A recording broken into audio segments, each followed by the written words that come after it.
Let's take a look at the borders as they existed after the reign of the Emperor Augustus. And we note that the Rhine and Danube River will form the primary barriers between the Roman Empire and a number of Germanic tribes that existed north of this river frontier.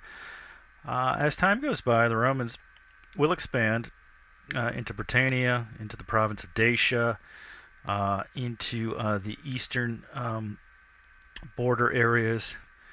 And under the Emperor Trajan, the empire will reach its greatest territorial extent. But of course, territorial expansion means wide borders that have to be patrolled, have to be protected. And in the middle of the 2nd century, we will see the rise of a number of Germanic tribes that will put increasing pressure on the Roman frontier. At the same time, dating from the death of the Emperor Marcus Aurelius, we also see a process in which civil war will become an epidemic in Roman political life, as there is no clear-cut succession policy. Once an emperor dies or is murdered, a lot of times by the soldiers, by Roman soldiers, a number of successors will compete for the position, and this means waging civil war. So in the north, you're having these Germanic problems. Internally, you're having political instability, and in the year 224 on the east, in the east, we see the rise of the Sassanid Empire. The old Parthian Empire falls apart and is replaced by an even deadlier foe for the Romans, the Sassanid Persians. And under their kings, particularly Ardashir and Shapur, they will wage a very, very aggressive war against the Roman eastern flank. In the year 260, the Roman Emperor Valerian is actually captured by the Sassanids and is taken back and used for propaganda purposes. His son, Valerian's son, Gallienus, watches as the empire begins to really fall apart territorially. You'll see the western provinces break away from Roman imperial control under the governor of Gaul, Postumus. And in the east, the Palmyran Empire is set up from the eastern Roman provinces, leaving Gallienus, the Roman emperor, with the center area to call his own. Gallienus is credited with a number of reforms. He's the ultimate crisis manager, evidently. He sets up a cavalry corps as kind of a rapid response team, because as you can see from the black arrows with the tribal names, the Germanic tribes become ever more aggressive in penetrating the borders of the Roman Empire.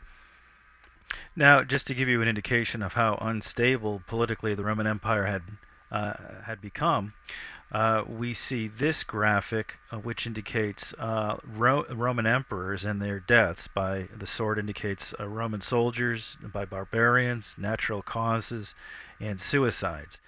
And things really fall apart after the death of the Emperor Septimus Severus, who dies of natural causes in England in the year 211. But from there, we can take a look, and we begin to see, again, these swords indicate Roman emperors killed by their soldiers. So you can just imagine the instability. And while all this is going on, we're seeing, again, inroads made by the barbarian tribes to the north and the Sassanid Persians to the east. And again, moving through time, now we're looking at around the year 250, 260. The Emperor Valerian is going to be captured. Gallienus, again, is going to watch as things begin to fall apart. But again, note the number of Roman emperors killed by their soldiers. We have 2 emperors killed by Goths, Decius and his son Herennius.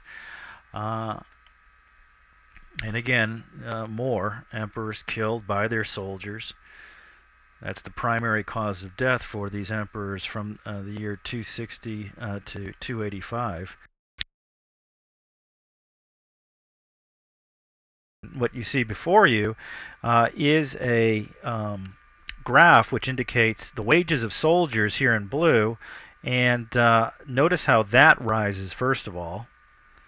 And then note that the silver content used in the coinage, which was required to pay these soldiers, note the debasement of the currency, that less and less, this represents silver content, that less and less silver, actual silver, is being used in the coinage until you get a complete drop-off by about the year 250, 260, where there is very, very little silver being used in the coins, making the money valueless. And of course, you can imagine what inflation levels were like. Additionally, the cost of government, and that's what this graph represents, these circled numbers represent the number of provinces in which the empire was divided into.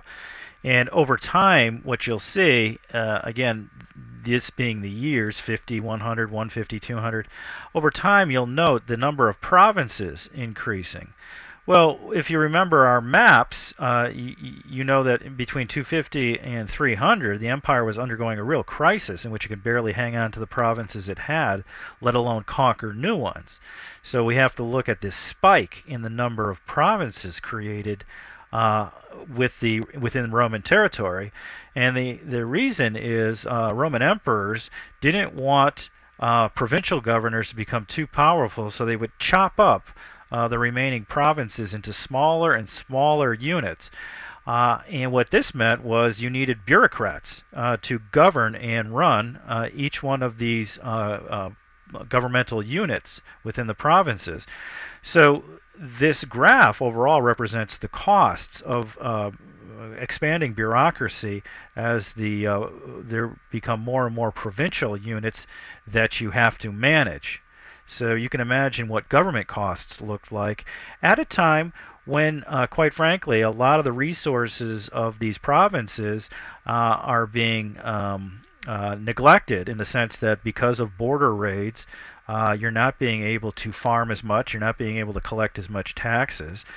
You have to pay a lot to the army. In that previous graph that you saw, the soldiers' pay was constantly going up, up, up.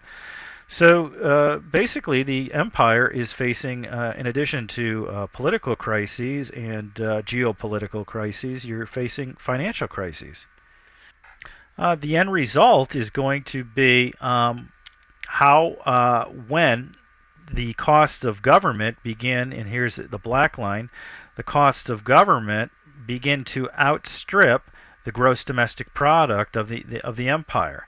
The ability of the imperial provinces to generate wealth, as that begins to decline here, the green line, and the costs of government begin to go up, you are going to see, of course, what we're all too familiar with nowadays is deficit spending, and ultimately, a